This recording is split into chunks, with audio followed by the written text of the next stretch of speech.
सगळे सोयरे अध्यादेशावरून आरक्षणाचा प्रश्न हा गुंतागुंतीचा बनलेला आहे। एकीकडे मनोज जरांगे पाटील तर दुसरीकडे ओबीसी नेते लक्ष्मण हाके अशा दुहेरी कात्रीमध्ये सरकार अडकलेलं आहे। मंत्रिमंडळाचं एक शिष्टमंडळ उद्या लक्ष्मण हाकेंच्या भेटीसाठी जालन्यातल्या वडीगोद्रीमध्ये दाखल होत आहे। त्यामुळे आरक्षणाचा गुंता कसा सोडवला जाणार याकडे संपूर्ण राज्याचं लक्ष लागलेलं आहे। तर सगळे सोयरे कायदा कोर्टात टिकणार नसल्याचं मंत्री गिरीश महाजनांनी म्हटलंय। ओबीसी आरक्षण बचावसाठी लक्ष्मण हाकेंसह नवनाथ वाघमारेंचं आठवडाभरापासून आमरण उपोषण सुरू आहे। या उपोषणाची दखल घेत विधानसभेचे विरोधी पक्षनेते विजय वडेट्टीवार यांनी उपोषण स्थळी भेट दिली। यावेळी वडेट्टीवारांनी लक्ष्मण हाकेंचा हात आपल्या हातात घेत बळ दिलं।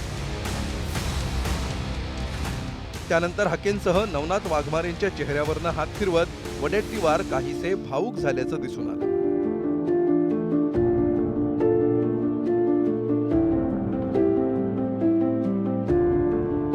उपोषणकर्त्यांची प्रकृती बघून विजय वडेट्टीवारांच्या डोळ्यात अश्रू तरळल्याचंही बघायला मिळालं। दरम्यान यानंतर वडेट्टीवारांनी थेट मुख्यमंत्री एकनाथ शिंदेंना फोन केला। यावेळी मुख्यमंत्र्यांनी मंत्रिमंडळाचं शिष्टमंडळ पाठवू असं आश्वासन दिलं।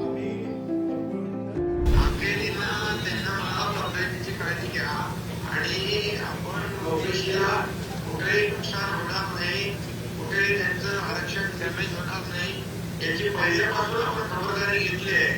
त्यामुळे कुठे जे शब्द आपले पहिल्यापासूनचे आहेत ते आजही कायम आहे आणि पुढे कायम राहणार। आपला शिष्टमंडळ मी पाठवतो पण ते चर्चा करते। कधी पाठवता येईल? उद्या उद्याला पाठवता येईल ना? ठीक आहे सर। वंचितचे अध्यक्ष प्रकाश आंबेडकरांनीही जालन्यातील वडीगोद्रीमधील उपोषण स्थळी जाऊन लक्ष्मण हाकेंची भेट घेतली।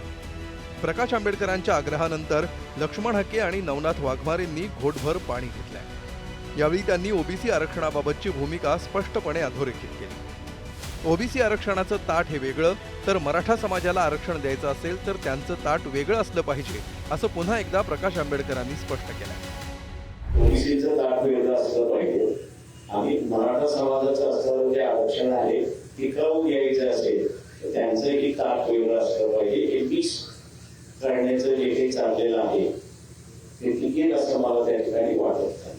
त्याच्यामुळे मला वाटतं असतं सरकारने ना ओबीसीला फसवावं आणि ना मराठा समाजाला फसवावं। राजकीय सत्ता ही जर सार्वत्रिक झाली नाही आणि ती फक्त असं काही कुटुंबांपुरती मर्यादित राहिली तर मग सामाजिक सलोखा बिघडायला सुरुवात होतो हे आपण आता पाहतो। गेल्या 8 दिवसांपासून प्राध्यापक लक्ष्मण हाके यांचं उपोषण सुरू आहे। आपल्या लेकाची ही अवस्था पाहून आई वडिलांना अश्रू अनावर झाले। लक्ष्मण हाकेंचे आई वडील मेंढपाळ असून सांगोला तालुक्यातील जुजारपुरात त्यांचं वास्तव्य आहे। वाटतंय आमच्या मुलासाठी आम्ही रडतोय। आमचा पोटचा गोळा आहे, आमचा हलतंय, सगळं अंग हलायला लागलंय। 8 दिवस झालं पाणी सुद्धा पित नाही। आम्हाला कसं वाटत? आता येते पब्लिक येते, गाड्या येते, ते सगळे येते, ती गावकर आहेत, सगळे आहेत, आमच्या गावातले आहेत, सगळे येते ती जाते ती पै पाहुणे येतात। याने शासनाने एवढी दखल घ्यावे, त्याच्या ऑफिसला आधार पोचला नाही घेणार तरी असं चालणार मोरत। आणि त्यांनी जर घेतली दखल सुटल बघा जागा। अजून त्यांचं काय चालेना, काय घेणार ती, काय त्याला येणार ती, कोण बोलेना, कोण त्याची घाट घेना, अजून हे असंच चाललं बघा। दरम्यान मनोज जरांगे पाटलांनी सगळे सोयरे अध्यादेशाच्या अंमलबजावणीसाठी राज्य सरकारला 13 जुलैपर्यंतचा अल्टिमेटम दिला। त्या पार्श्वभूमीवर सरकारनं प्रशासकीय पातळीवर हालचाली सुरू केल्या। मात्र सगळे सोयरेचा कायदा कोर्टात टिकणार नाही असं महत्त्वाचं विधान मंत्री गिरीश महाजनांनी केलं। यावरून जरांगे पाटलांनी पुन्हा एकदा सरकारला इशारा दिला। जरांगे पाटलांचं समाधान होतं नसेल तर त्याला आता आम्ही काय, आता सगळे सोयरे त्यांचं म्हणणे सगळे सोयऱ्यांना द्या, हे कोर्टामध्ये कुठे टिकणारच नाही, हे टिकणारच नाही आहे आणि असं आरक्षण देता येत नाही मला जरी वाटतं, मला जी माहिती त्याप्रमाणे। पण पुन्हा सुद्धा त्याच्यामध्ये काही करता येण्यासारखं असेल तर निश्चित सरकार त्या बाबतीमध्ये विचार करेल। आम्हाला कोणावरही अन्याय करायचा नाही आहे, सर्वांना न्याय द्यायचा आहे। पण तो काही मंडळी, काही लोक त्याच्यामध्ये आपली राजकीय पोळी शेकण्याचा प्रयत्न करतायत। ह्याच गिरीश महाजन साहेबांनी सांगितलं होतं की त्यांचं लय पोट दुखत आहे म्हणे, आणखीन याकडा शब्द वापरला होता त्यांनी।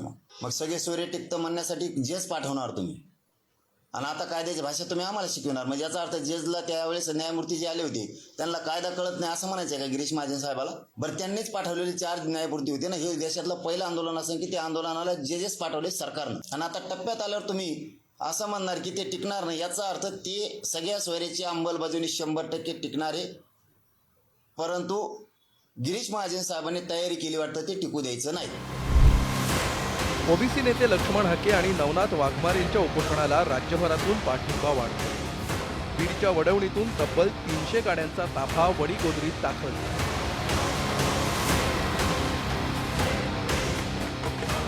तर लातूर आणि सोलापूर जिल्ह्यातूनही शेकडो ओबीसी आंदोलक वडीगोद्रीत पोहोचले. याचबरोबर राज्यभरातील ओबीसी बांधव रस्त्यावर उतरले.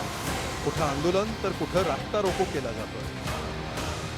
त्यामुळे सरकारवर दबाव वाढत चालला असून शिष्टमंडळ लक्ष्मण हाकेंची समजूत काढण्यात यशस्वी होणार का याकडे राज्याचं लक्ष आहे. माऊली डांगेसह सचिन जिरे, ब्युरो रिपोर्ट, बुलढाणा.